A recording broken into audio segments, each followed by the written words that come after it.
Okay, 12 o'clock, noon, and it is a beautiful day here in Troy. Good afternoon, everyone. Welcome to Lecture 9 of Computer Organization. Glad to see you all here. And someone is asking in the chat about posting the recorded lectures. As I explained in the very beginning of the semester, we don't have the infrastructure for sharing lectures. The overall modality of the course, as was suggested by their department and the school, is to have as much in-person synchronous experience as possible. So that is really the main reason we are not distributing recordings. But that said, there are things that I cannot control. So, there's only so much policing we can do. So I know students are, at least RPI students, are very good at self-organizing. Okay, uh, you know, I probably need to mention just one word, to you, OBS. Okay, and if you Google OBS, hopefully you get what I mean. Okay. So, I'm trying not to fight the battles that I cannot win. So, I told you what the official, standing is regarding lecture recordings. But, beyond that, you can do whatever you want. Okay.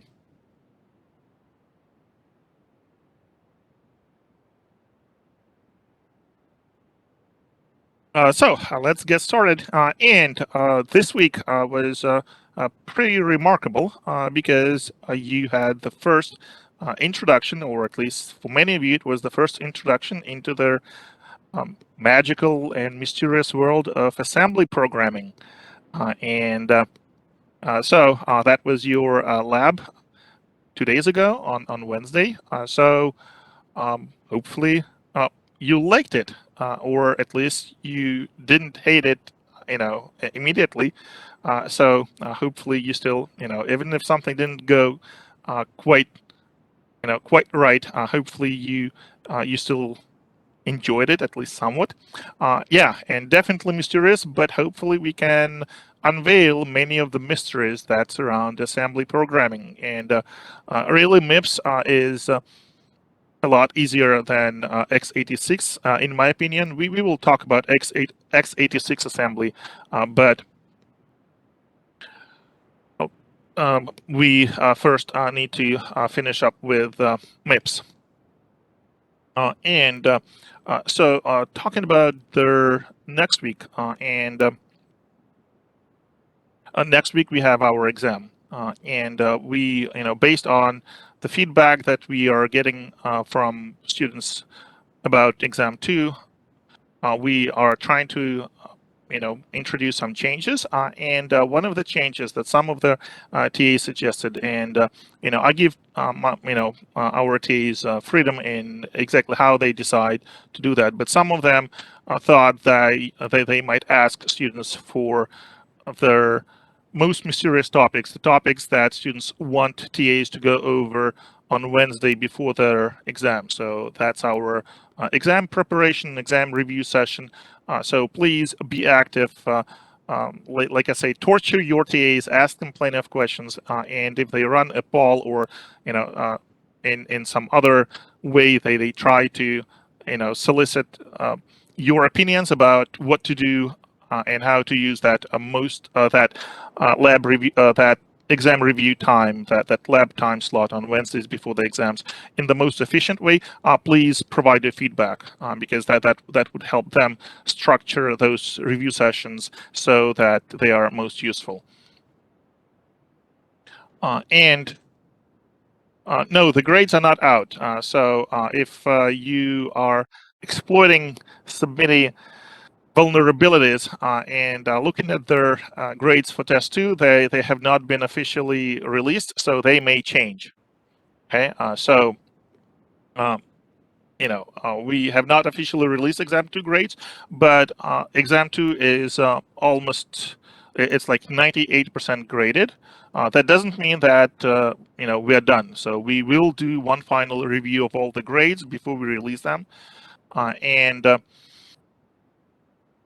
that means that we probably will be releasing them tomorrow, hopefully.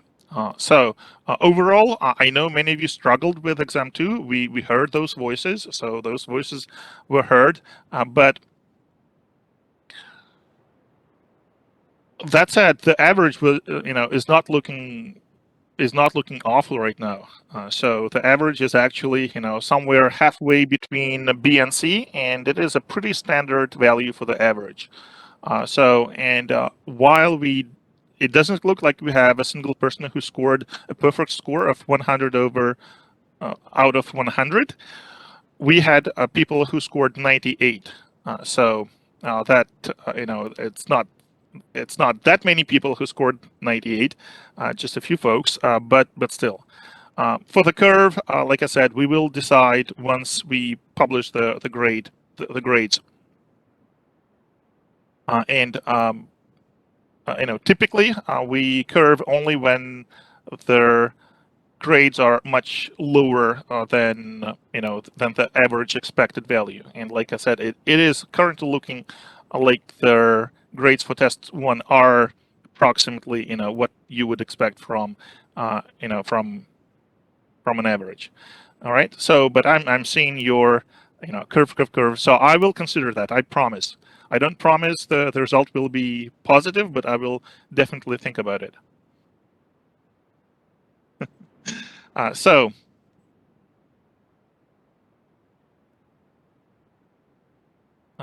yeah, a B and C, it's just our regular thresholds. So for A minus, it's 90. For B minus, so the lowest B minus is 80.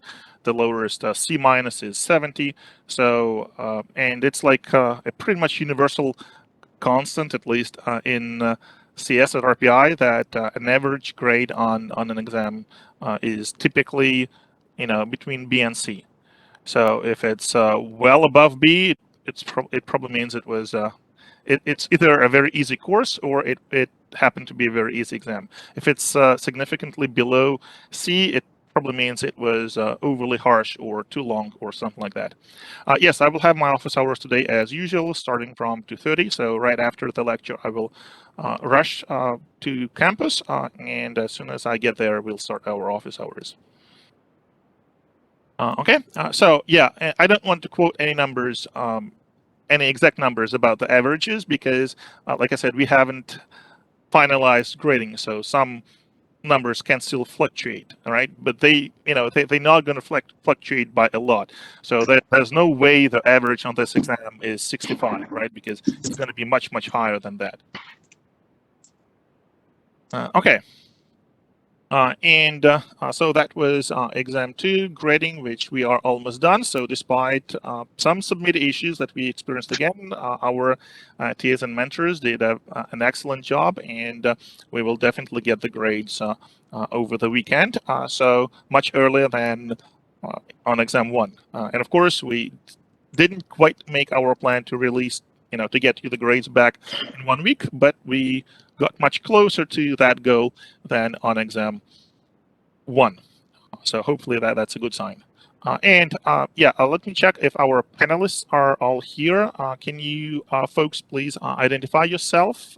Those who received an email from Cheyenne saying that you are panelists on the 1st of October. Okay, Riza, got it. Aria, got it. And 3 more people. Matthew, and I think we have Jink and Uday. Jink, Uday, are you here? Yeah, someone's mic is on. Please mute yourself unless you want to say something. Okay, it doesn't look like we have Uday or Jink. So let me just make a note here in my notes. But we have 3 panelists, so hopefully we are good to go. And let's start, and let me start sharing something so that you are not bored. And I know it's a beautiful day, and I know it's Friday, so it's probably very hard to stay focused on the comp org material, but hopefully you can have some fun over the weekend. I know you had a Fox exam a few days ago, so hopefully that is behind, and you can enjoy beautiful weather. And yeah, while it is still warm before long and cold Troy winter arrives. All right. Well, we have an exam next week, right? But hopefully that is, not as cruel or as daunting as Fox homework. And we heard everything students had to say about the preparation for exams. So I already have my practice problems for the exam, and I just shared that with our TAs and mentors so that they can, look at it and suggest maybe a few other things need to be added or a few problems, need to be changed. So they will review those practice problems today, and I plan to post them at the end of the day today. So please don't make us write MIPS. Sorry, folks, that's probably not what I can do. So expect to write MIPS. That's pretty much inevitable. Otherwise, how do we check your understanding of MIPS? And I know homework is going to be there. So homework 3 is going to be posted over the weekend. But this class is so heavy in MIPS. It's unavoidable. Um, there's no way we can avoid writing MIPS on exams. The good news is you can use reference materials. Okay, so you can, you don't have to memorize even like all the instructions, right? You can just use that reference card that I mentioned, and that is in your textbook. If you have a physical textbook, and I posted it under course materials, so that means that you have that reference for all instructions, and okay, so there's a request to post homework assignments earlier. I will certainly try to do that. I cannot promise it for this homework because Friday is today, but I will definitely try to get them, you know, out to you earlier than over the weekend. But probably this time it's going to be over the weekend. Okay, I will try my best.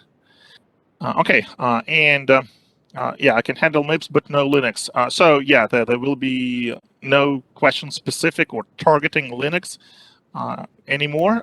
But MIPS, sorry folks, pretty unavoidable. Hope you understand.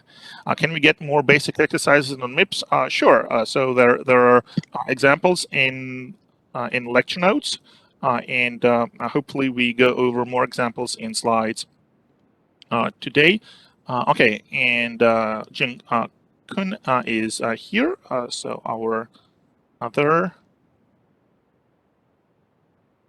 panelist for today. So we will, yeah. So I marked that. So I think we are only missing Uday, but if they show up, just let me know. Okay. Can we also get Lab 3 solutions earlier? I'll try my best, but several people had excused absences, and because of that, they received a permission to submit their Lab 3 later. And until those people are done, I cannot release solutions for obvious reasons, right? Because then those people would have those solutions for free. As soon as my TAs report that they are done with all people who had excused absences on Lab 3, I will release the solutions immediately. I have them already written. They're ready to be released as soon as everyone else is done.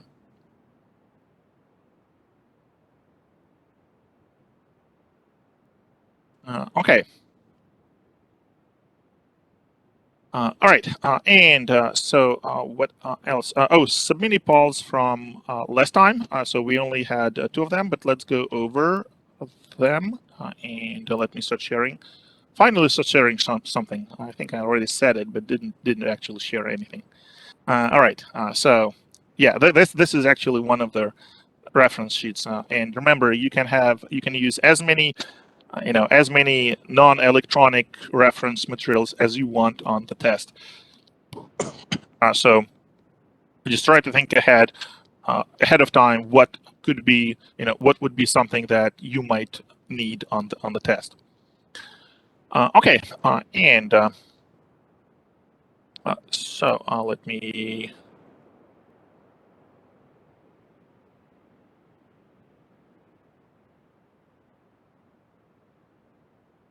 Yeah, and this is the reference card that I posted in our course materials. And here are our lecture polls. Yeah, I don't think we will have a chance to go through all 7 lecture 9 today's lecture submini polls today, but maybe 6 is that would be good. And our lecture polls from last time. So here they are. That was this. Oh, and let me pull up my chat and Q&A.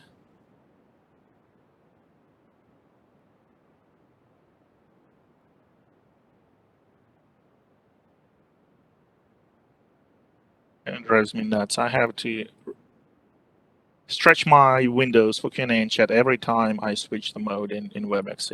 It just doesn't remember my previous settings. It's very annoying. But anyway, and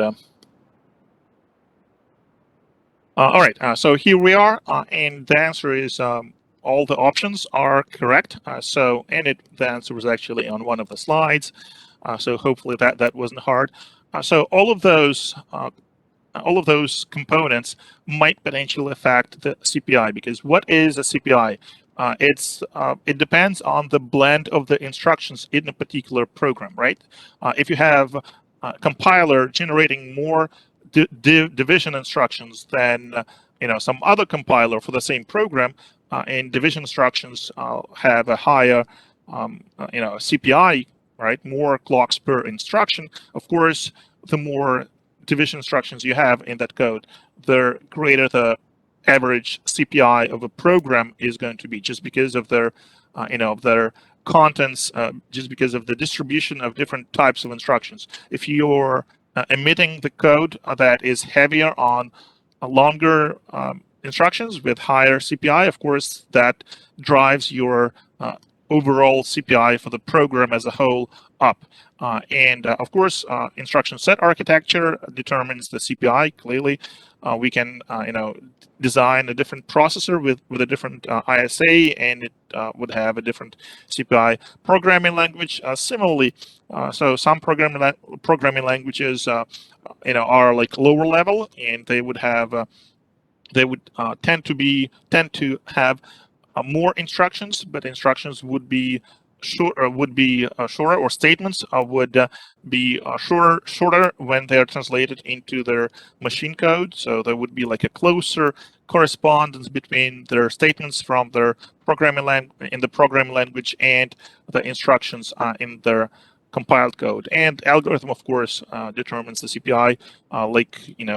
You can come up with an algorithm that uses a lot of division, or maybe you can go with a different algorithm that that is not using division at all, and of course that would affect the CPI.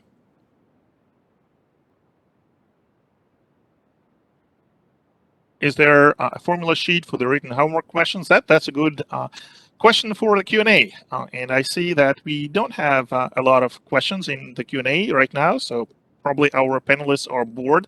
Remember that for panelists to earn their quarter of a point per lecture, they need to answer at least one question each. So please feed questions to our Q&A.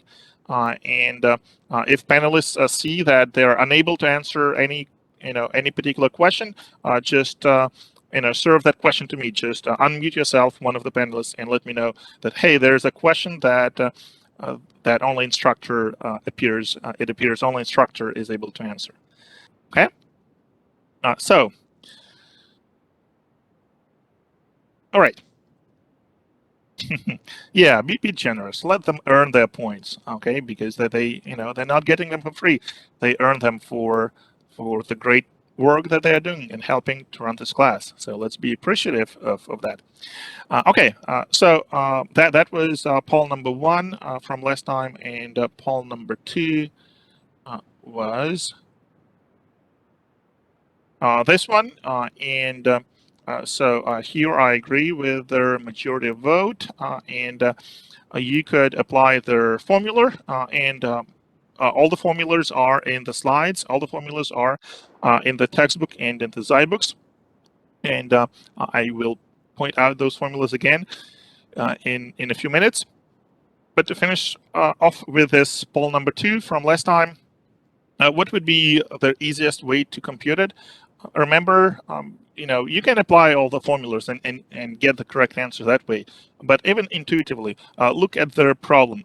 It basically says that there are 2 parameters that we are changing, right? So it's like 2 knobs that you're turning.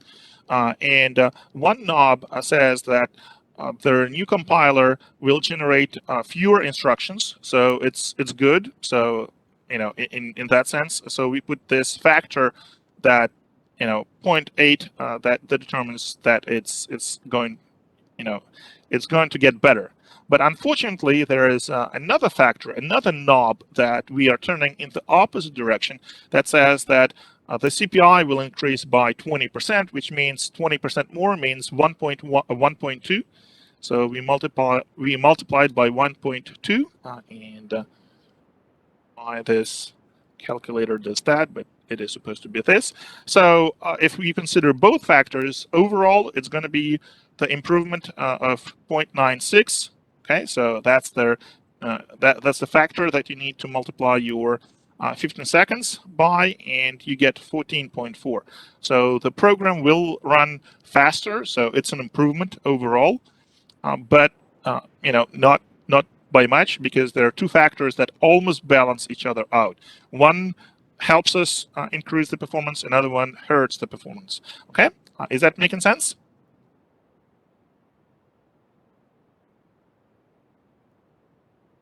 All right, and so on to couple of things that I wanted to mention with respect to MIPS and other miscellaneous things. So one, if you go under, no, not here, not introduction to C, but to week number 4, introduction, and the same material, of course, is in the textbook as well. And there is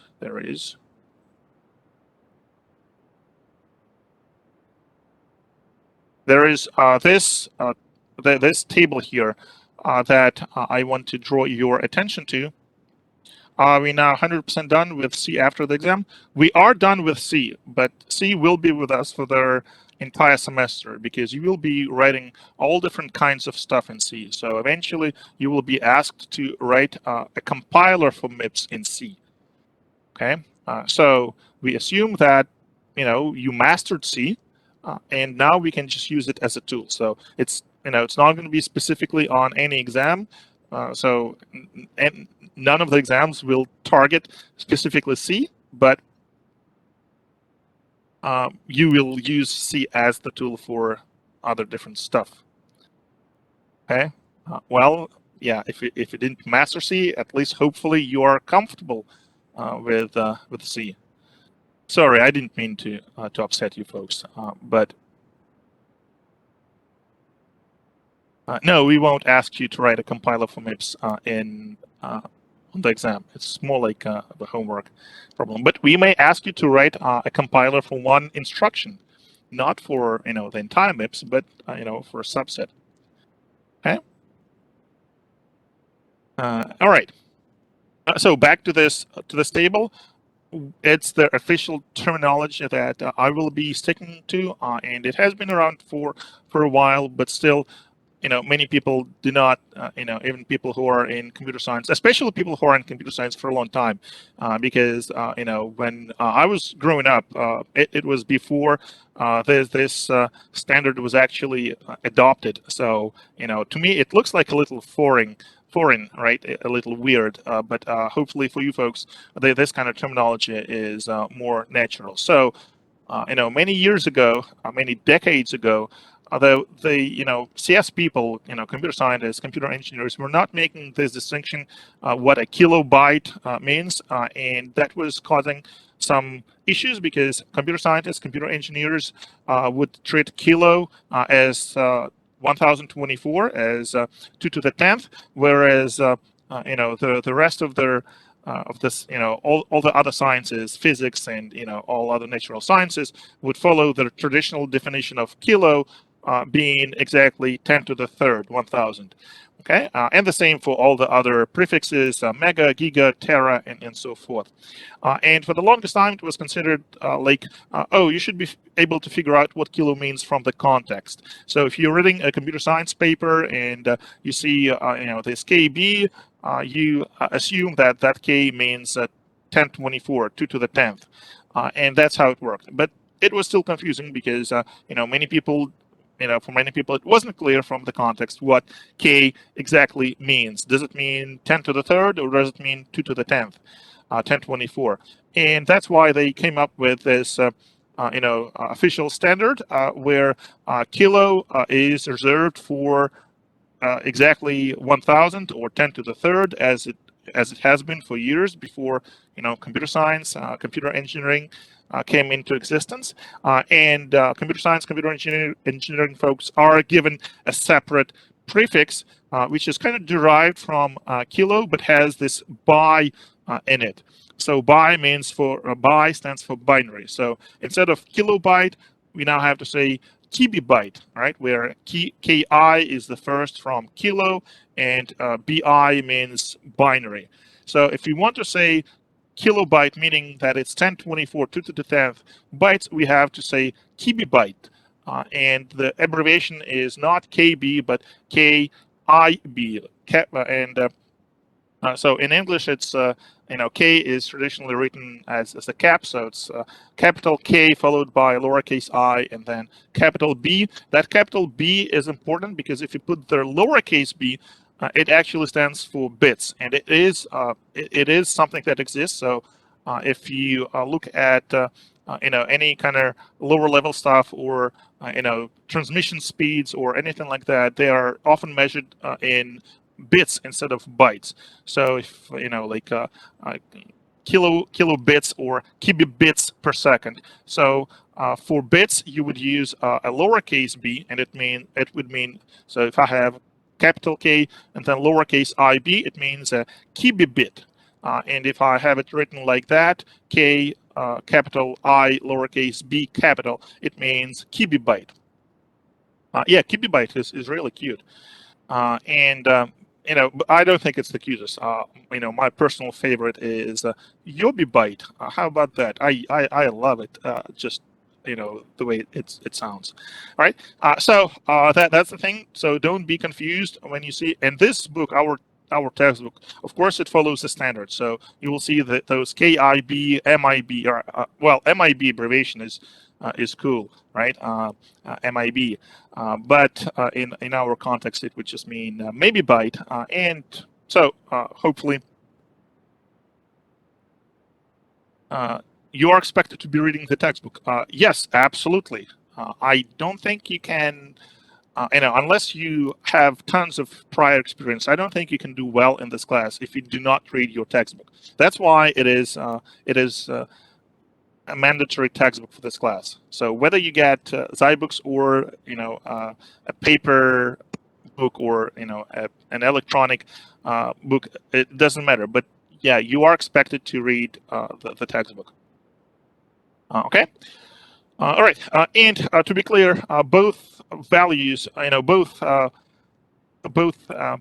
decimal and binary prefixes are used, and of course, to make just everything more confusing. So if you let's say look at their capacity of your hard drive, it is going to be given in gigabytes or terabytes. So, storage manufacturers traditionally stick to the 10 to the 10 to the power of whatever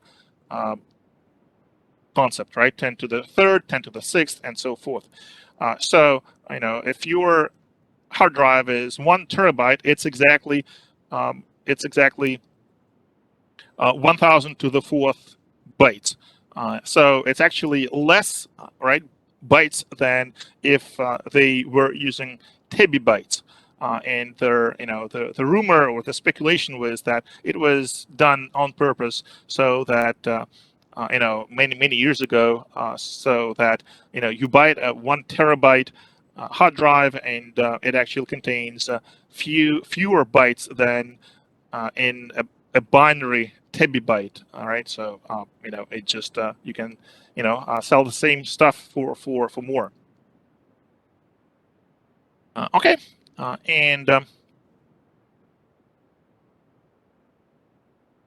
yeah, for Zybooks, there are so I put some due dates for practice problems just to help people stay on track. But it's you can still submit outside of those due dates. Okay, so we still haven't figured out a way to encourage people to do those practice problems and labs and whatnot. So I was asking before, but that lecture, my Webex crashed before I could save chat. And guess what? This beautiful, sophisticated Cisco software. It's if you didn't save your chat before the lecture ended, before the meeting ended, that chat is gone. So there's no way to save it. So I was told that it is part of the recording, but I couldn't figure out where actually it is. So from that lecture, the chat that we had about what would be a good reward for people who are doing Zybooks exercises, and maybe we can come up with something similar for people who are not using Zybooks, like give some recognition for people who are doing exercises at the end of the chapters. So I'm still open to suggestions. I'm still willing to recognize those people. And yeah, please write your ideas in the chat. Again, sorry about that, but like I said, my Webex, that lecture, I think it was 2 lectures ago, just crashed before I could save anything.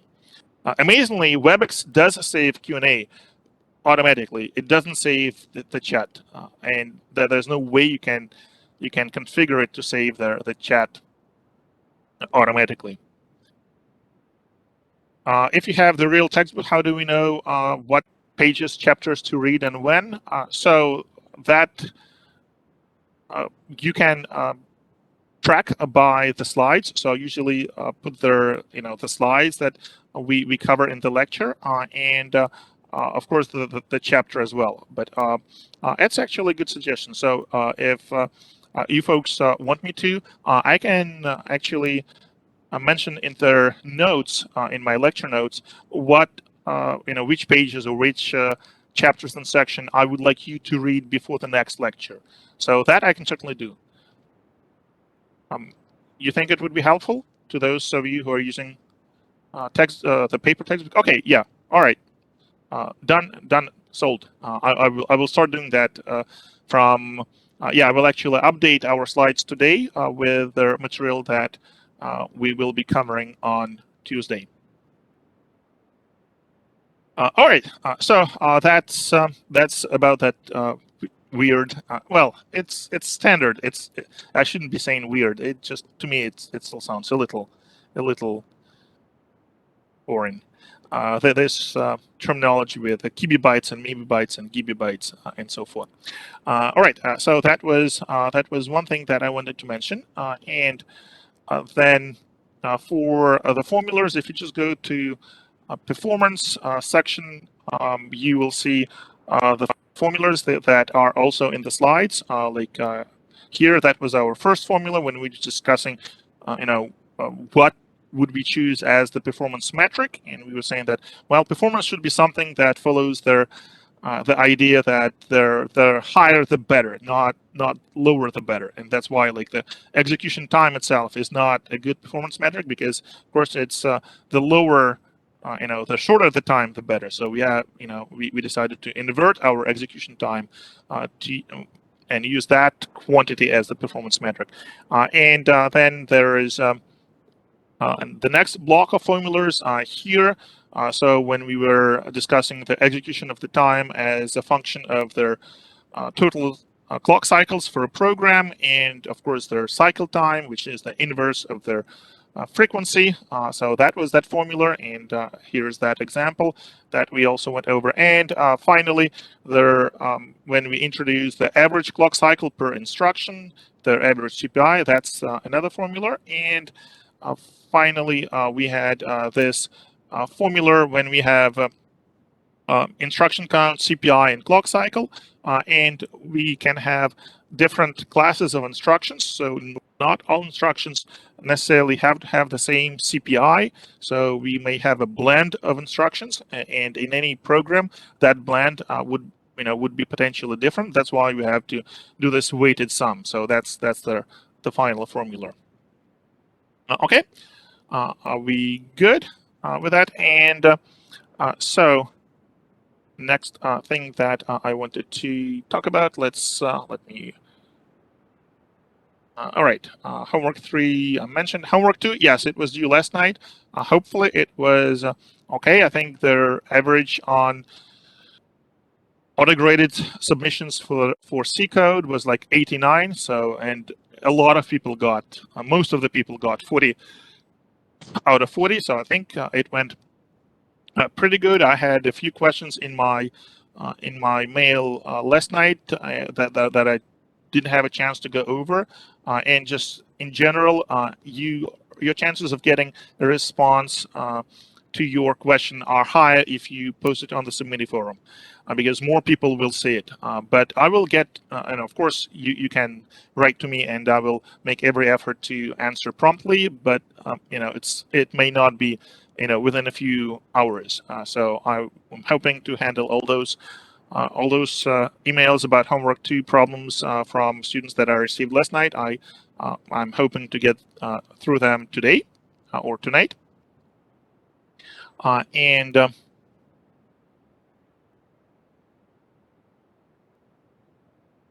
hopefully, yeah. So if people need to use extra days on homework 2, of course they can. So you can use, remember, up to 2 late days, provided that you have enough late days.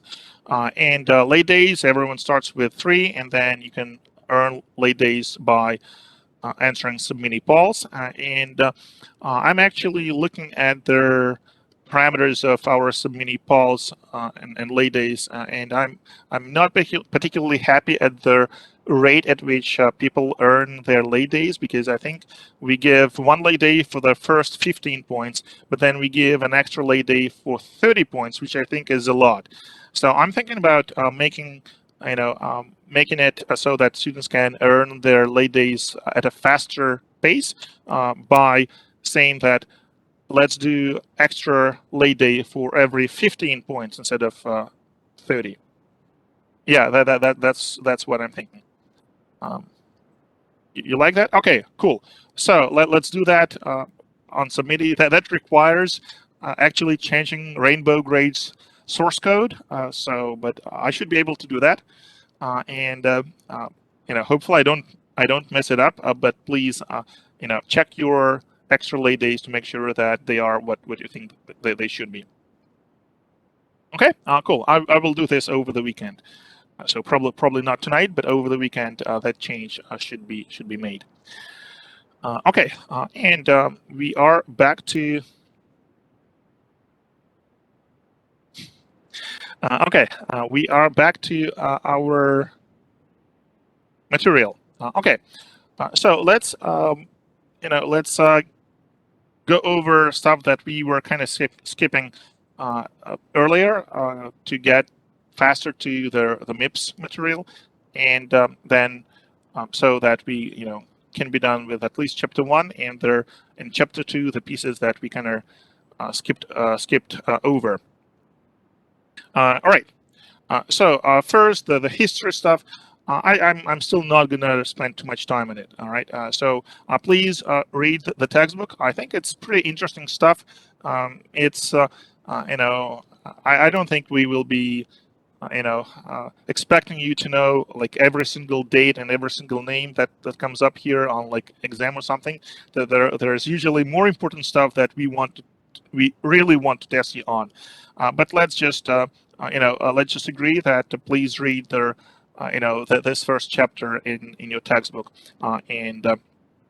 So what it basically talks about is their history of computing and the revolution that computers actually introduced into our world since first electronic computers came into existence in late 1940s, and all the progress that is associated with the computers that would not be possible without computers. And many things that we use, like cell phones and engines that are controlled by computers and World Wide Web and search engines and all that stuff that would not be possible without computers. So computers are everywhere, but there are different types of computers.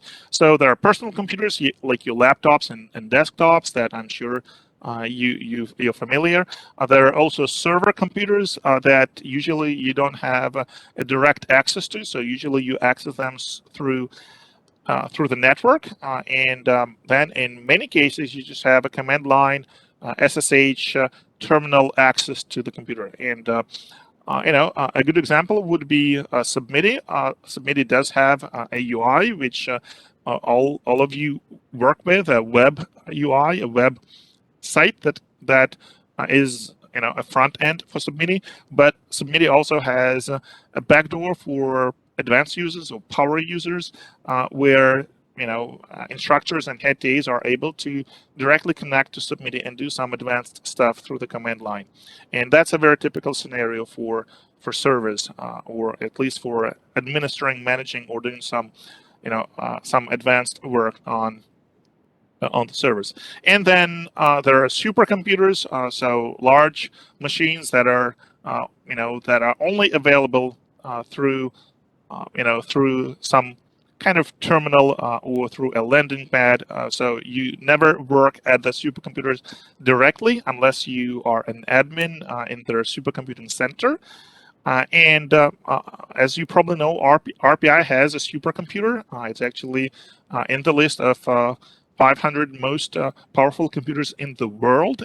And if you take a parallel computing course with Professor Carruthers, you will actually have a chance to work on the supercomputer as part of that class. So for that class, you have several assignments that you do on a supercomputer, because it's not a coincidence. Professor Carruthers is the head of the supercomputing center at RPI. So that class is privileged to allow students to actually work on that supercomputer. And it's very cool. I took that class myself when I was a grad student, and it was fantastic. And it's it has a 4,000 level version at least, so any undergrad can take it. And if you're a CS major, that class would count towards your capstone or your CS option. All right, next class of computers, embedded computers. So those are usually small, very, not so much powerful computers, but that are ubiquitous, that exist everywhere in your, in your electric kettle, most likely, in your car, probably hundreds of such embedded computers in your dryer, in your washer, and pretty much any equipment that has some, electric components. Even something simple as just an electric motor would typically have a control circuit that controls that motor, and that would be actually an embedded computer. All right, so there are many of them, and this is just we are in the post-PC era, which means that PCs are not really the majority of computers. The majority are I would say, embedded computers and smartphones. You see that plot. It's pretty convincing. All right, so we have those personal mobile devices, PMDs, that are handheld, that basically you carry with you all the time. Probably, try to recall last time you left your home without without your smartphone, or some kind of replacement, or smartwatch, or something like that. All right, probably doesn't happen that often. Most people, you know they actually came to depend on those wearable computing devices that they wear with them all the time. And cloud computing, so that's another trend that is not new, but that came into more that became more popular in the last decade or so. So the idea is that we have some very powerful hardware that is accessible to users through the network, and that hardware is a lot more powerful than any of us would probably be able or be would probably be able to afford to buy, and that hardware is shared between multiple users. So that gave rise to a bunch of different technologies like software as a service and stuff like that. So we're not going to go into this area of computing in this class, but there is a class on distributed computing at RPI at CS. So if you think you like this topic, consider taking that class, distributed computing. It's also if you're a CS major, it is also counted as your CS option and your capstone. Yeah, Microsoft has become a real big player in the cloud computing. So if you think back 20 years ago, Microsoft was, Windows and Office by and large. All right, those were their two products that were giving Microsoft the bulk of its revenue. These days, it's no longer true. Currently, Microsoft is making most of its money from cloud computing, and Microsoft has been pretty successful in this, right? So it is, on the market, I believe Microsoft is doing pretty well. Um, as compared to some other, big names in computing that are still around but are not doing so well.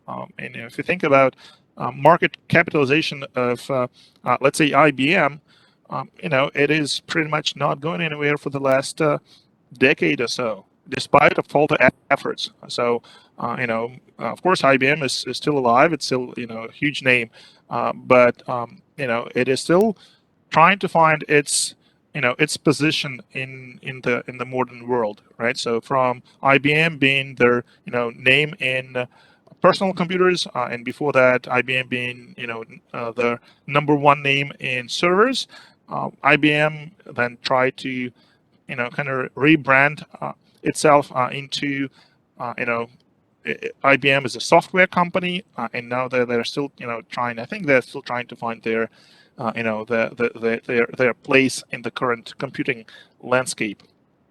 All right, so yeah, that's basically the outline of what we will be covering in this class. So hardware software interface. So we're going much deeper than what you had previously done in other classes, like where you write your source code, you compile it, and you never really look into how it works. At the levels lower than than your source code or the operating system. So we're gonna delve into that a lot in this class, and of course it's going to be a lot about performance.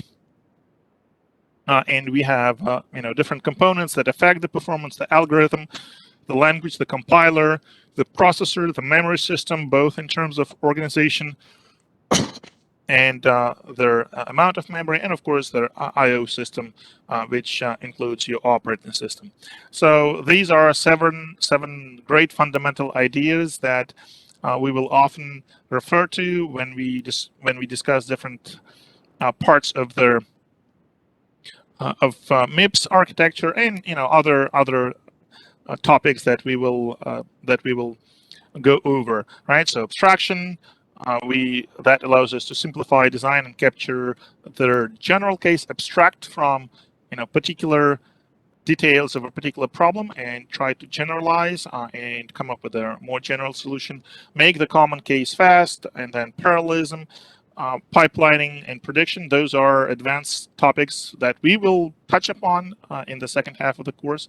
And then, of course, their hierarchy of memories, cache, and different levels of cache, L1, L2, L3, and all that. We are going to spend a good deal of time in this course, and it's going to be tough material. So I'm not trying to to scare you, but it's going to be pipelining and hierarchy of memories. Those are probably two harder topics in this course. All right, and so then in general, this is the diagram that shows where we stand with this course. So we're not going to go very deep into the hardware because that would be the subject that would belong to computer engineering more than to computer science. And I know some students already think that this course is too much computer engineering than computer sciencey. But we need to kind of pry into the computer engineering stuff of things to have a better understanding of how our computer science stuff works, how our software actually works. So we will look a little into hardware, but mostly we stay here with the lower level software, which is called system software here, and this is one level below where you have previously been with application software. All right, and so what happens with your high-level language program when you compile it? So when you compile it, it is turned into their binary machine-dependable code. So it's the code that it targets a particular hardware architecture, and this diagram shows that. And this machine code would be different for different architectures. If you compile your code, your C code into MIPS, it will, the compiler would spit out their MIPS code. If you compile it for the x86 platform, that would be the x86 instructions, x86 assembly language. And then those mnemonics that we have seen already, those short commands like add, LW, and so forth, with all the arguments, they are trivially converted to the binary code, to numbers, and it's a one-to-one correspondence. So if you know that your commands are 32 bits, then you can take your command, this multiply with an immediate mul y with those arguments, and translate it into 32 bits, into zeros and ones, so that you end up with 32 bits that represent this instruction. And you can go there in the opposite direction as well. So if I tell you, please, given that 32-bit binary number, give me the command, give me the instruction in MIPS that corresponds to that binary code, you would be able to do that. So it's one-to-one in both directions. And if you think about their high-level language and assembly language, there's no one-to-one, right? So in many cases, you wouldn't be able to reproduce the exact high-level language construct from the assembly language, because there might be multiple ways to do that. Okay, so that's that. And then this binary code is actually what is fed into the actual processor, and the processor executes those instructions one by one, and that's how your program actually works. And we will look into this. How does the actual processor reads just those zeros and ones and then understands what to do: add, subtract, multiply, move to memory, from memory, and so forth. And it's not a trivial question. It's actually a very hard engineering problem, but we stand on the shoulders of the giants, so it has already been done before us, so we can just look at the results and stand in awe thinking how, thinking about their genius who actually came up with this idea. And it's not, of course, a single person. It's it's a number of different folks. All right, so components of a computer, there are four major components. Their control, their data path, the input and output. So input and output are pretty self-explanatory. They make sure that the system, the computer, can interact with their with the outer world. And control and data path are two pieces that comprise the processor. Control is what actually decides what their processor is going to do. It's the control that deciphers, decodes their binary commands, those zeros and ones that are fed into the control into the processor from their memory, from their input, and decides what actions, what tasks need to be performed. And data path corresponds to how data moves through the processor. We will see that the processors have a pretty complicated internal structure, internal organization, and data moves through different pieces of the processor using a certain using a certain procedure, using a certain workflow. And we will talk about this data path, and it will get a little complicated when we talk about pipelining and pipeline data path, but we will go through this together. So don't get, again, please, I'm giving you some heads up, but don't get scared yet, please. Okay. And yeah, touchscreen devices is one of the examples of post-PC devices. Not really much to say about here.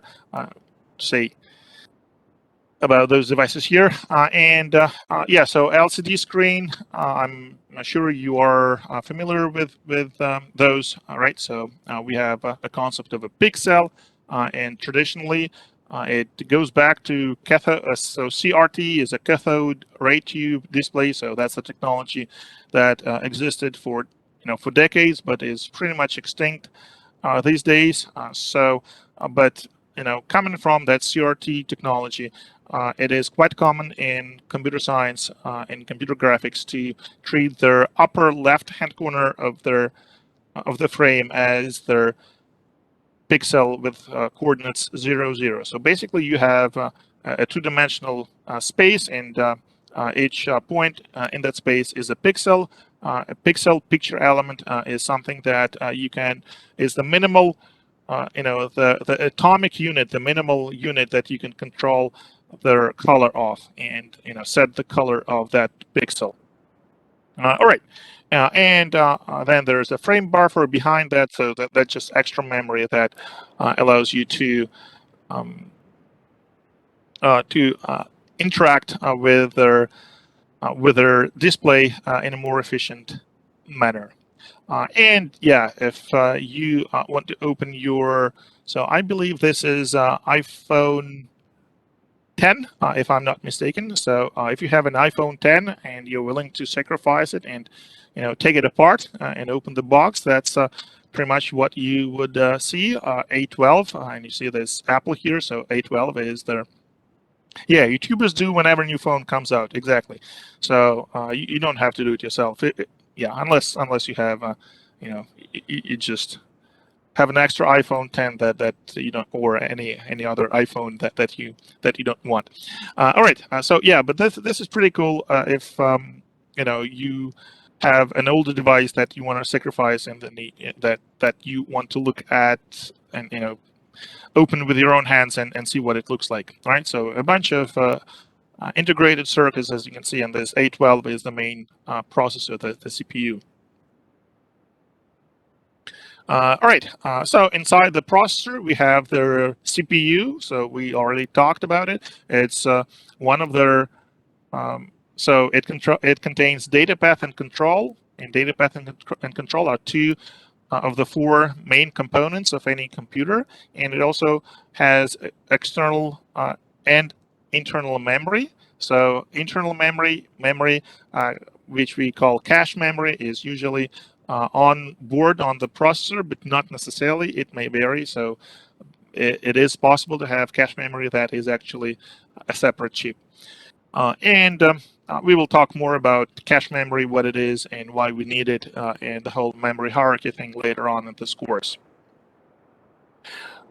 Okay, so if you, this is something that would probably be a little harder to do than just opening your iPhone 10. But if you did open your iPhone 10 and you looked at A12 processor, and then if you somehow take the cover off A12, which you can't really do unless you use some kind of sandpaper or something like that, then you will see something like that. Okay, so that's the internal structure of their A12 processor, and you see that there are multiple cores. So there are small cores, and there is this memory, system cache, and there is a GPU, the graphic processing unit core. So in the GPU, so that's that. Yeah, send down the cover. You can actually do that. I don't know if you know this historic thing that in Soviet Union was behind with a lot of development in electronics. So what they would do, they would buy an integrated circuit from the U.S., from a Western country. And there was embargo, so much of that was, of course, illegal. So there would be, spies, trying to get their hands on, the most recent ICs from the U.S., and they would bring that into the country, and then there would be, special institutes who would actually, take, kind of remove their processor layer by layer and study its internal structure so that they can then reproduce, make their own IC with the exact same structure. So that was a big industry in Soviet Union, and that's that's how it was done.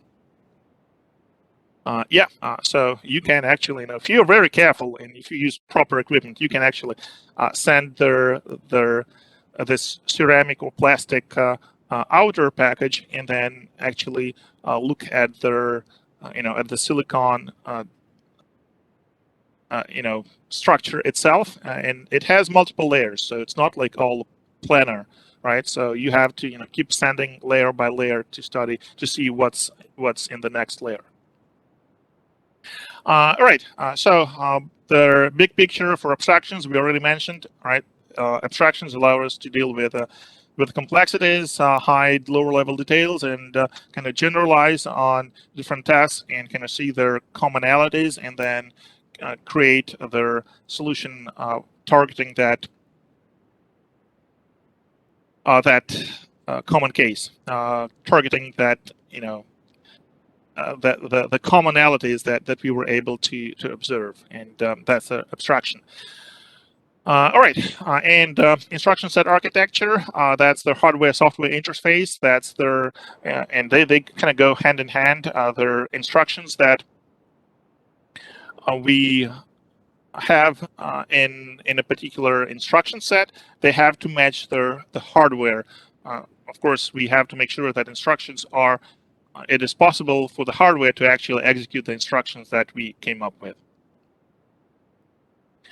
Okay, and of course we need storage, so traditional hard drives that are still around, despite the fact that in many applications they are replaced with solid state devices like flash memory, and there's also optical storage, your Blu-rays, and older technologies, DVDs and CD-ROM.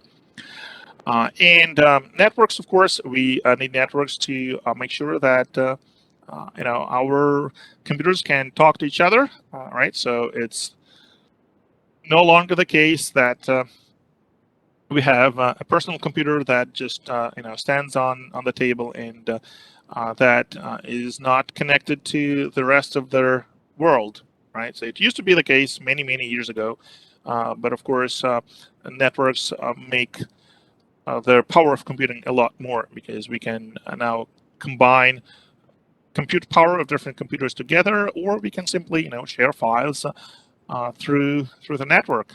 And yeah, so here's your internet as one of the examples. Technology trends. So here we have an example of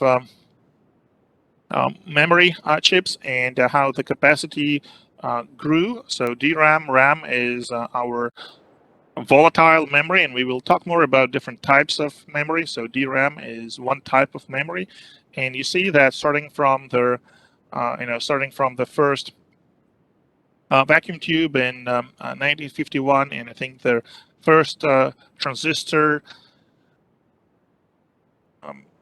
technology for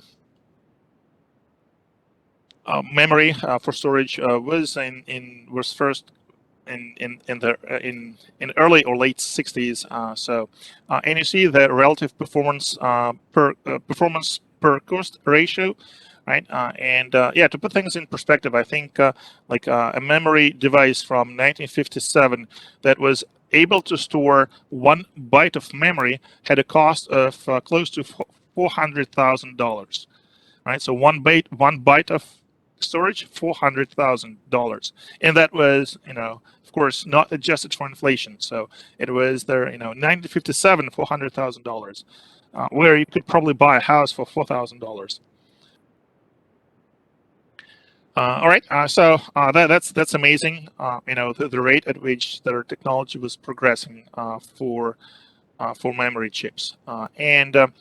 So it's largely based with overall advancement of semiconductor technology. So the base material is silicon, it's semiconductor, and then, of course, when we want to build the actual circuits, we need other types of materials. So we need conductors. It's most commonly copper, sometimes gold. It's insulators.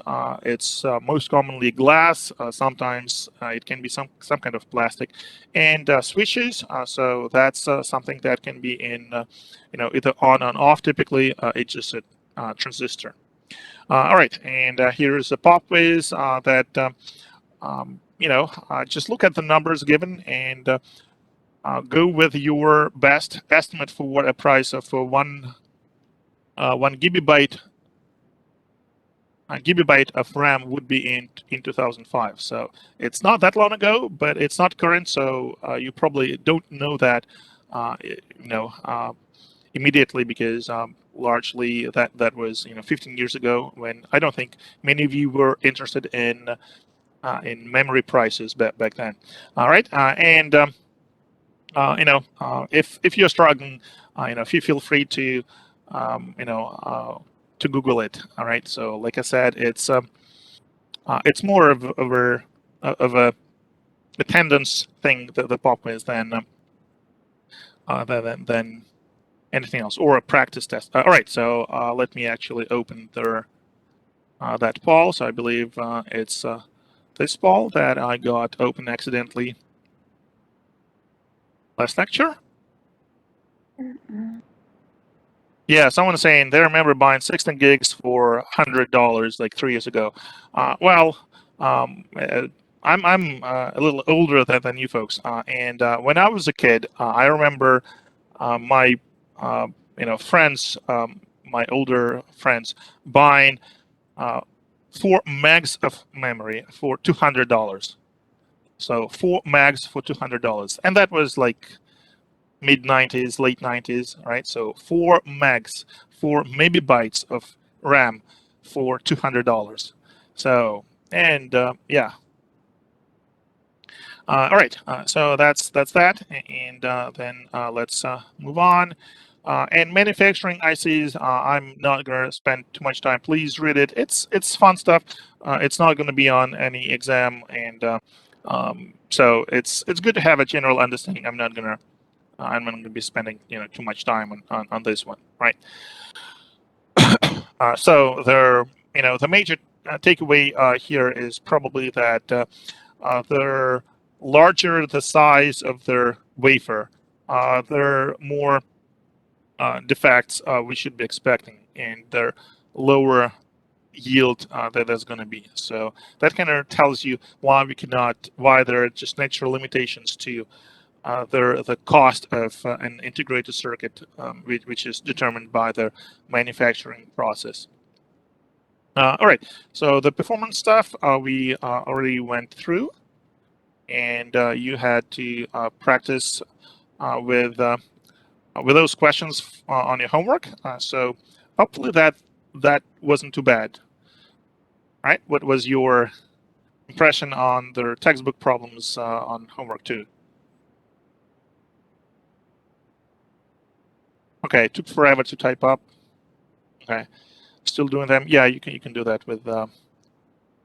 Not a fan of LaTeX, but hopefully the more you use LaTeX, the more you like it. It's amazing, all the different kind of stuff that you can do with it. And yeah, so if you're taking Fox, so those of you who are taking Fox, who's your professor? Who's your Fox professor? Just wondering. Malik, okay, Professor Malik. So he wrote a book which I'm sure you know, okay, that you use in class, and that book was written entirely in LaTeX. Can you imagine that? There and like even all their pictures are done in LaTeX. So there's a library called TKIZ that allows you to do amazing things.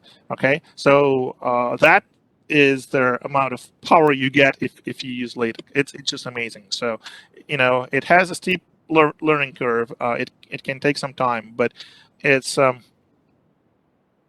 it's really powerful. So I think as as a CS major or in general as someone who's into computing, you need to know how to use LaTeX. And like I said,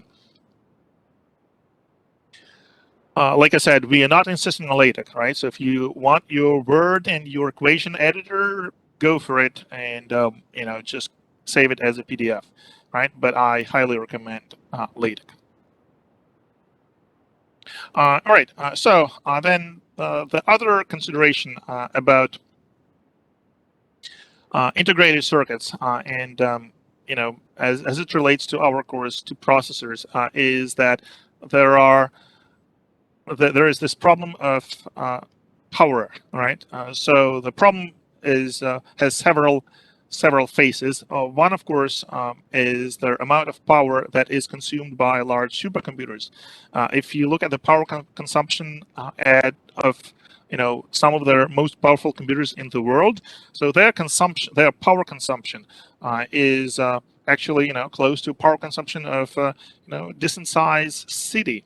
And can their amount of money they pay monthly, like for RPI's computer, just for their electricity, is like several $1 million monthly. So that's their monthly power bill.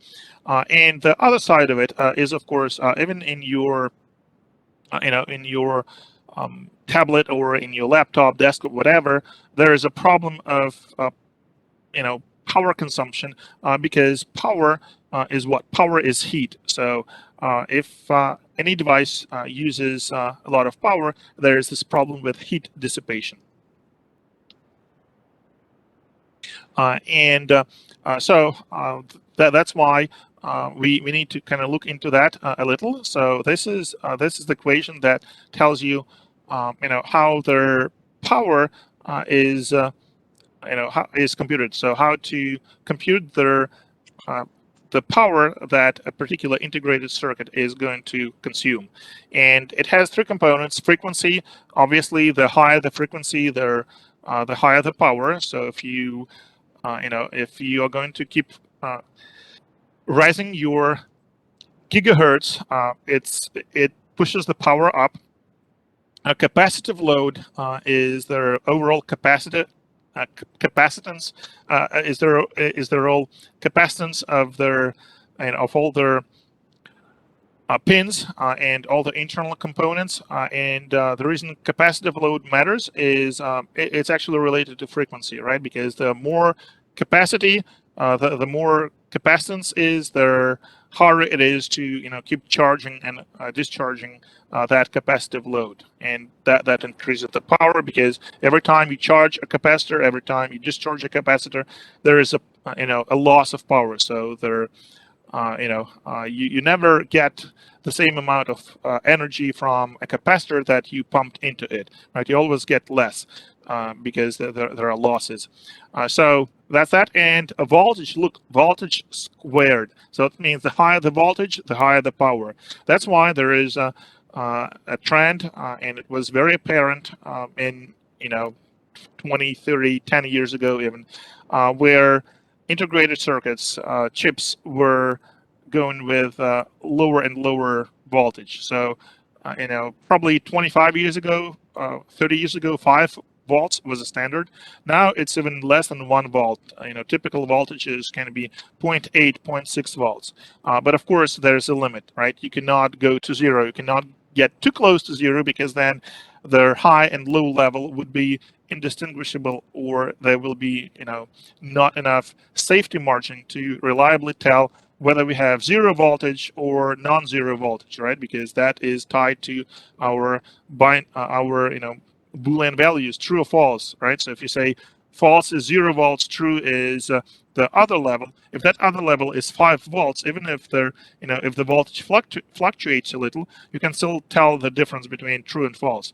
But if it's 0 and 0.1, right, the amount of fluctuation that you can afford is a lot less. So there's this natural limit to decreasing the voltage. Okay, and so that's an example of computing their power requirement. All right, so if we change the capacitive load, if we change the voltage and frequency, and we just compare, we see that there's this natural limit. We call it the power wall. We cannot reduce voltage further. We cannot dissipate more heat, because it is related to the physical size of the chip, okay, and their materials that are used to produce that chip. So how can we? What can we do? How can we improve performance? All right, we cannot lower the voltage anymore. We cannot increase frequencies anymore. So what do we do? Well, the natural answer is let's just go with more processors, right? Instead of uniprocessor, so a single processor, and here's the chart that shows their uniprocessor performance over time, and you can see that it was growing pretty fast for a good number of years, but then it kind of wears out. It kind of saturates, and so that is directly related to the Moore's law. One of you already mentioned, right? So Moore's law is no longer true, but it did hold for a good number of years, but not anymore. So the answer is we go with multiple processors, right, or multiple cores, and we are going to talk about it in the second half of the course.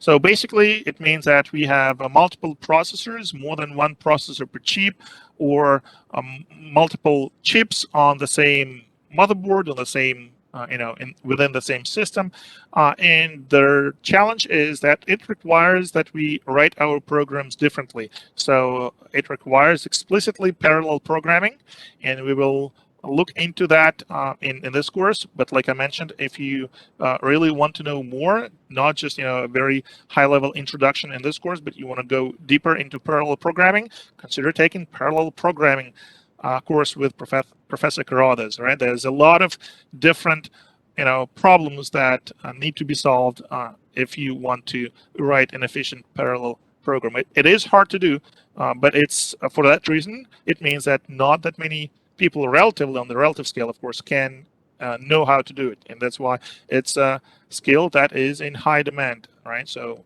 programmers who know how to do parallel programming, they are generally in high demand, because it's hard and you need to understand a lot of different things to write efficient parallel programs. All right, and then finally the benchmarks. This is related to the problem: how do we compare different architectures, different processors? let's say for marketing purposes, or if we are trying to figure out which system we need to buy, we would like to have a way of measuring performance. So there are many different benchmarks available. One of them, one of the ways to do that is actually just look at their number of operations per second, and that MIPS abbreviation that we talked before, it's million instructions per second. Okay, so that's also a benchmark. Is it? It's pretty common. You can see, a similar metric called flops, floating operations per second, or mega flops, or gigaflops, or teraflops, whatever. And that's kind of similar conceptually to MIPS, just for not any instruction, but for floating point instructions. And both of those metrics, MIPS and flops, they are not, well, they're widely used. They're easy to compute. They're not exactly meaningful, especially when you're comparing different systems, because those metrics do not take into account the differences in architecture. So they're just comparing the number of instructions per second, or floating point operations per second, and nothing else. So take them with a grain of salt. All right, they're simple measures, but not necessarily the best. And benchmarks are usually more complicated. So spec is one of their most common most popular ones. It's a standard performance evaluation core. So it's a set of different tasks that are run on the machine, on the system being tested, and then the result is a number, and then those numbers can actually be used to compare different systems. Excuse me. Well, MIPS for the architecture is microprocessor without interlocked pipeline stages. Exactly. This is our MIPS architecture and MIPS assembly language. Exactly. But MIPS also stands, the same abbreviation stands for a total different things as million instructions per second. Right. So you can say this processor has a performance of 5 MIPS. All right. So this is one of their measures that make up spec, CPU 2006, and there's a bunch of others you can see in the description. Right. We have different tasks, and those are just their performance data for a particular Intel Xeon processor. Look at their spec ratio. This is one of the benchmarks, and as you can see, for different tasks, the same processor may have different values. And look at the CPI, right? So this is interesting. We see that on average, this particular processor, for most of their operations, it actually boasts less than the CPI of less than 1. How is that possible? It turns out it is possible because advanced processors can actually execute multiple instructions per clock cycle. It's complicated. It requires special design, but it is possible, and that's why CPI can be less than 1. And if a processor, can, and because of that, quite often the CPI is actually inverted and is represented as IPC, instructions per clock cycle. And it's just the inverse of CPI, but it's just, in many cases, a measure that is more convenient to work with, right? So if you have a CPI of 0.5, it's the same as IPC of 2.0. It just means that on average, there are 2 instructions executed per clock cycle. Why geometric mean rather than some other sort of mean? It's just one of the benchmarks. It is believed to be representative of common computing tasks, but it's not the only metric. So that's the short answer.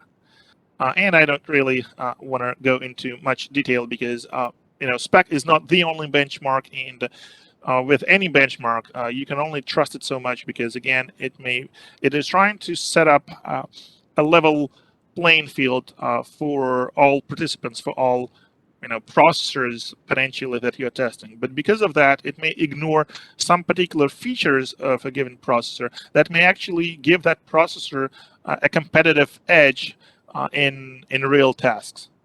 So that's why benchmarks can only tell you so much, right? They're not the only the only metric that should be used to compare the performance. And there's also spec power benchmark, which characterizes the number of operations per watt of energy, and that's their example. And here is their there's spec power values for the same Intel Xeon processor, and here we can make a couple interesting notes. So here, note the average power as a function of the load. And even when the processor is not doing anything at zero load, the power is still 48 watts, which is a lot. And if you look at their max power consumption, close to 350 watts, 48 is a significant portion of that maximum power consumption. So, and you look at zero load, 0% load to 10% load, their power consumption goes up more than twice, whereas their load only goes up 10%. So you can see that probably what the problem is. There, you cannot, you do not have a good correlation between the load and the power. In other words, even if you have nothing to compute, you would not be able to easily bring the power to zero. Well, you can power down your processor, but then the startup time would be significant. All right, so you cannot do it quickly. The power is still consumed because you still have their CPU, you still have the clock that is generated, and that clock still has to, every clock cycle it charges and then discharges all their capacitive loads. And that's why even if your processor is executing nothing, only NOPs, empty operations, as long as the clock is supplied, you're never going to bring the power to zero. And then processors with advanced power modes, they can stop the clock, they can power down different components like memory, cache, this and that, and bring the power down. But it's slow. You cannot do this often, right? You cannot stop the clock and then 10 nanoseconds later fire up the clock again, because it raises their synchronization issues and all the other different kinds, different types of issues, including just pure electrical engineering issues. So you cannot do that quickly. Okay, and this is of course a big problem because if you think about and let me, there's a slide here. Yeah, so lower power at idle. Okay, if we look at that benchmark that we just saw, then you see that it is efficient to load your hardware close to 100%, right? So that you get most out of it, and because if you don't, you would still have to pay your electric bill, right? So the power consumption is still significant. The truth is, unfortunately, that for cloud computing, for data centers, it's not advisable to engineer those facilities for 100% load, because if you operate normally under 100% load, it's efficient. But what if you need even more load?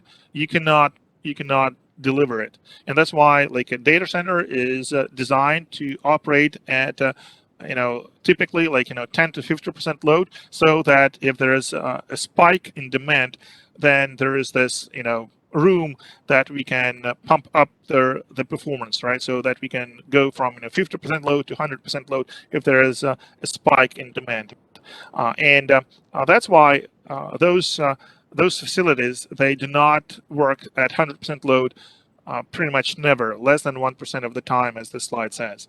Okay, and that means that most of the time you are operating at a very low percentage of load, and that means that you're not power efficient, and that's that's a big challenge because if we could design processors so that their uh, that their power consumption is proportional to load, that would be a lot better, but it's a big engineering challenge. Okay, and so another thing that will actually be on our exam, and that is important to know, is Amdahl's law, and we'll talk more about this law when we cover um, when we talk about parallel programming in the second half of this course. But for now, it's important to grasp the basic concept in just this one formula. So we want to improve, an aspect of some computation, and we expect that the improvement in overall performance is going to be proportional. So, for example, imagine that you have your program, you run your program, it runs in 100 seconds. And then you say, well, but I can make, let's say, a particular function in my program run 2 times faster, but only that one function. How can you do that? Well, the most straightforward solution would be if that function can be easily parallelized, so run efficiently on multiple processors, that would be the way to go. So imagine those, that function computes just performs a bunch of multiplications that are independent of each other, and you can perform those multiplications in parallel on 2 processors. And then, of course, you would improve the runtime of this function by a factor of 2, right? 2 more, twice the number of processors will execute, will go through those multiplications twice as fast. Okay, and so their T affected would be their time of the function, or in general any piece of code that can be improved, and by how much improved is given by this improvement factor. T unaffected is the time that it takes for all other pieces of program, all other pieces of code that would not benefit from this improvement. For example, if you're performing an I/O, right, you are reading and writing files. It's not a CPU bound operation, right? If you use 10 times 10 CPUs to perform your I/O, it's not going to go any faster because it's not using CPU. CPU is not a bottleneck. The bottleneck is that single, let's say hard drive that you're reading from, right? Because there's only one. It doesn't matter how many processors you throw at the task. It's not gonna do it any good, and that's why we call such pieces of code unaffected. And here's an example of this Amdahl's law in action. And the overall kind of idea behind that formula is you can improve the runtime of your program, but it will, if only part of your code can benefit from some improvement, you will not see a proportional improvement in the overall runtime.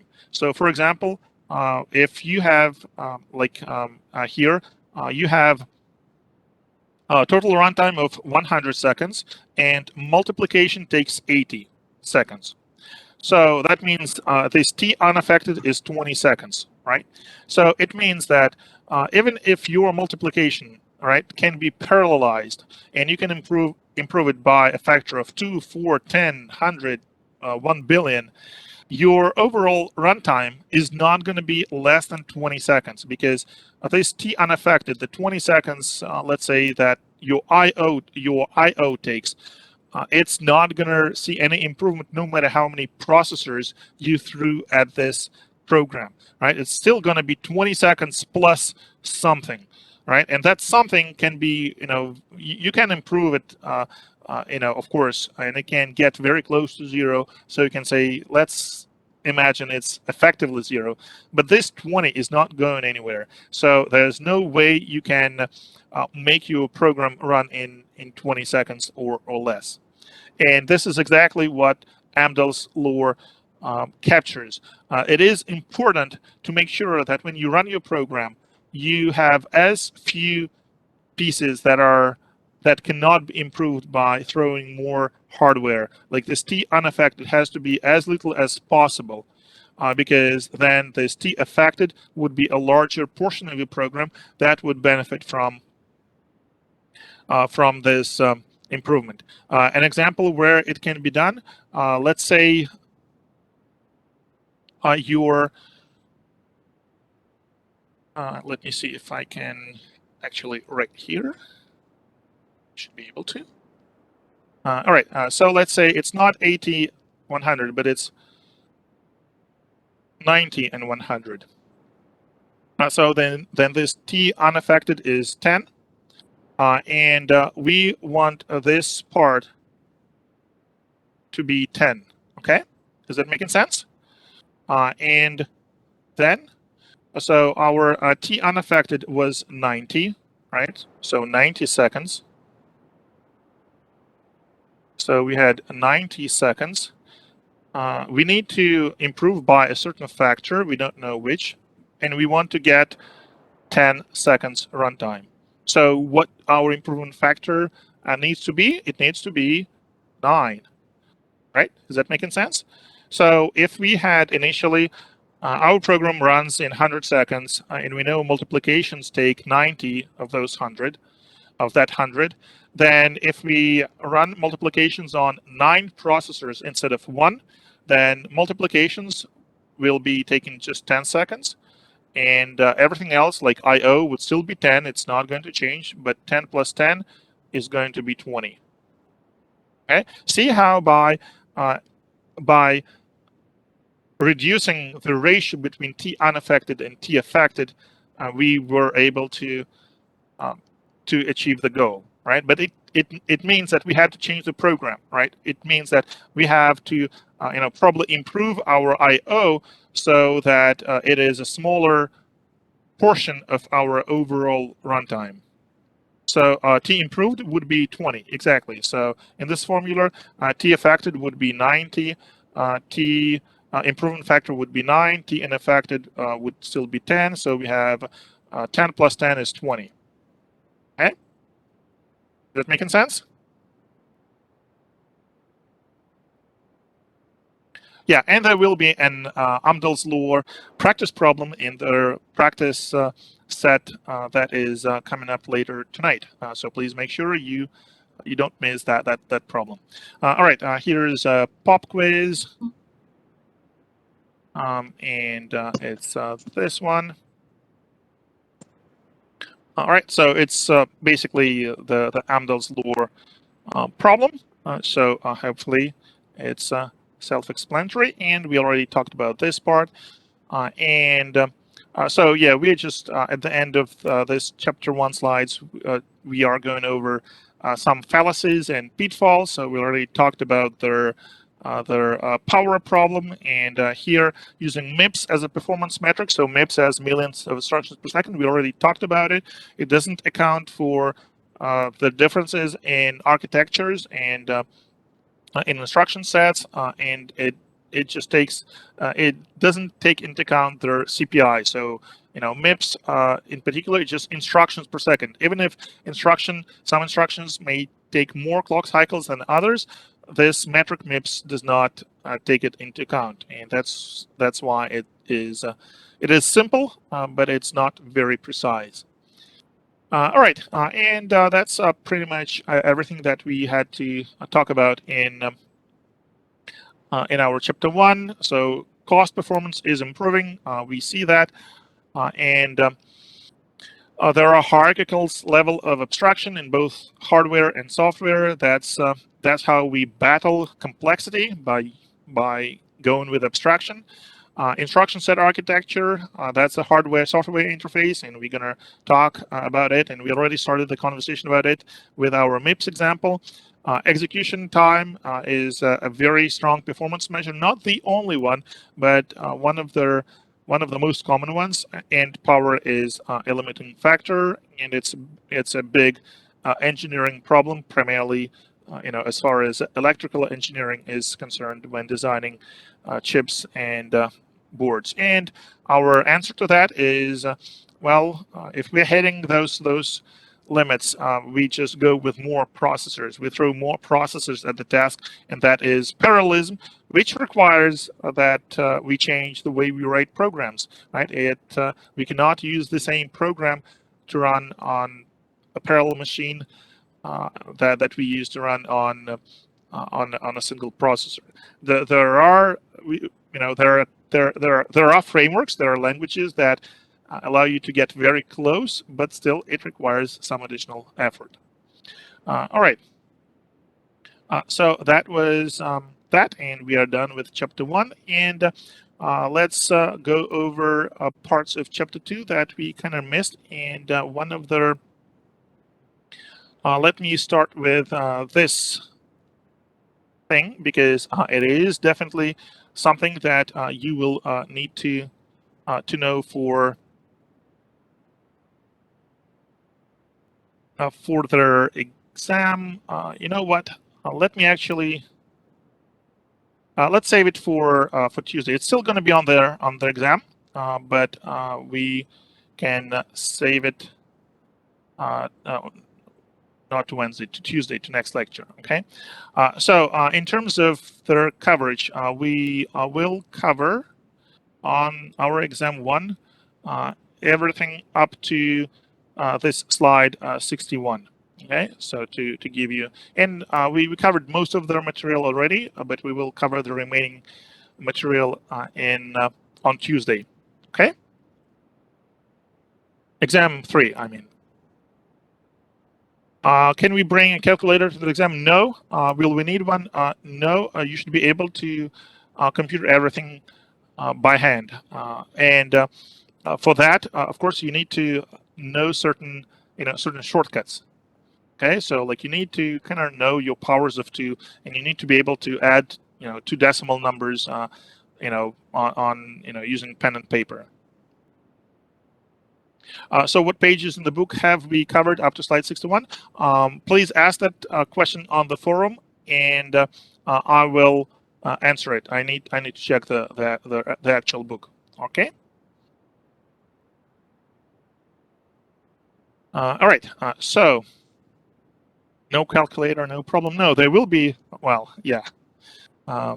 There will be questions where you have to perform some computation, but their numbers will be such that you should be able to do that easily, using pen and paper.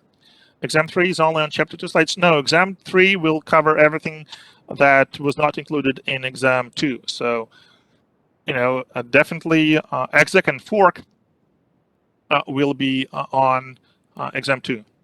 So there will be a question, actually, I can tell you right now, there will be a question on fork and exec on this upcoming exam. And of course, there is a question on that in the practice problems. And this question is actually question 9 from exam 2 practice problems. Well, no more zombies. No, that's hold on. No. Zombies, yeah. Zombies is from the same topic, so it may appear, of course. Okay, office hours still in person. Office hours are both in person and Webex, at least my office hours. So you can stop by my office. You can connect through Webex. Either way, join the queue. But one thing that I wanted to go over now is, and let me see what my TAs and mentors suggested based on their experience with the lab. So one thing that they told me many students had difficult time understanding the concept was the labels in MIPS code. So let me talk about those. So labels are just, well, they are labels, right? They mark pieces of code. So labels are not functions. Okay, so you can label any and I'm showing this load store example from lecture notes. So a label is just something that we tag a particular instruction with, and you can tag every instruction with a label. So it's not a function. You cannot call it directly. You can use label if you want to go to that address, to that instruction, and that's why, as we shall see shortly, you can use them to, kind of do, to call functions. But effectively, this is just a jump, and a jump can be to any label. So it's up to you to, kind of see whether a label is callable as a function, or if we can jump to that label calling a function, or what would be an equivalent for a function in MIPS, or it's just a label that can be a target for their any branch operation. So main is this global name. That's how the simulator knows what where your program starts, and that's why in this text segment we declare that main is a global label. All right, so and you can use a different name. It doesn't really matter. And so hopefully you went through this in the lab, that we can see in MIPS every segment, every memory segment has to be specified explicitly. Like we have a data segment here, we have our text segment here, and it actually continues because we have code below. So it's that text/code segment. And then we will see shortly that stack segment we also have to, to handle ourselves. It's no longer going to be handled for us, as was the case with C code. And even later, we will look at the dynamic memory allocation. Okay, and with main, so this is the connection main here and main here. We declare main as the global label, and then whenever we need to, to branch, and so there's no example here, but let's see, we have an if-else example here, where we have this branch instruction with a label, exit. So exit is a label. You see, exit, we are just tagging this instruction as exit. And the thing is, if we branch, if this branch leads to this exit label, then execution continues here with this instruction, and then it just continues with the next instruction, and so forth. So you can see that exit is not a function at all. It's just a label where we can, transfer control, where we can, tell our program to continue execution from the instruction that is labeled with that label. All right. Yeah, dynamic location in MIPS is fun. It's actually not as bad as you might think.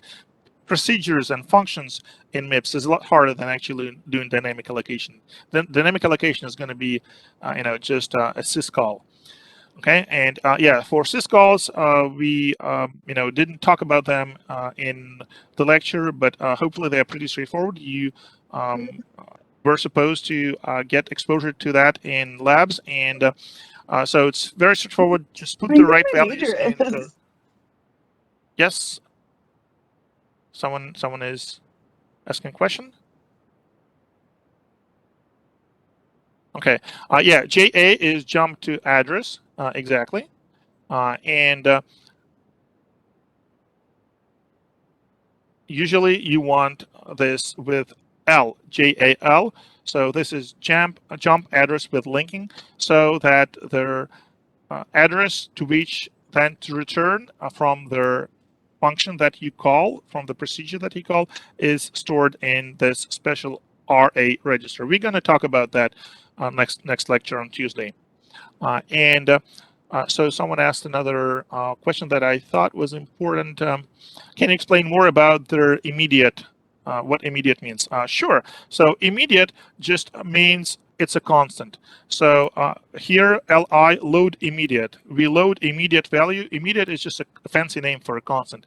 Load this constant one into this register. And as you, as I think I mentioned already, so load immediate is really not not an instruction, it's a pseudo instruction. But in any case, we can have add this command with all three registers, so no immediate values, and that's why we have just add. If we wanted to add with an to add the contents of a register with an immediate value, we would replace this last argument with our constant, like 5, 7, -2, and then use I instead of nothing here. So we would go with add I. And I think we had some examples here with add I. Definitely in the slides, but let me see if we have. I don't see anything here, and I don't want to go into factorial, but in the slides that we covered last time,